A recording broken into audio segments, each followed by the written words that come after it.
Државниот инспекторат за животна средина месечно во просек добива по 25 пријави од граѓани за различни видови загадување. Во ноември минатата година пристигнале 40, а во декември 60 пријави.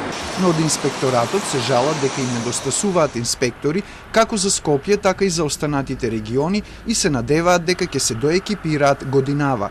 Ако не ги бројам оние инспектори кои што ми се на неплатено или кои што се на боледување, во овој момент имам 15 инспектори на терен.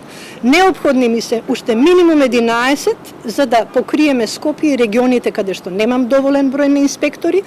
Во меѓувреме, проблемот со кадар Државниот инспекторат ќе го решава преку соработка со инспекторите за животна средина од општините и со други надлежни инспекторати со цел мирна пријава од граѓаните да не биде одбиена, вели Петровска.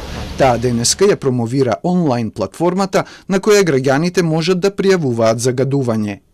Граѓаните треба да ни дадат доволно инструкции. Значи, прво, да ни ја презентираат локацијата, да го опишат загадувањето и да испратат податоци за пријавителот, бидејќи ние треба на пријавителот на крајот или некаде каде што е интересно за пријавителот да добие информација, да му кажеме дали сме нашле загадување, во која фаза е постапката и дали евентуално ќе има санкции против сторителот. По пријавата од граѓаните се прави налог за вонреден инспекцијски надзор и инспекторот излегува на терен.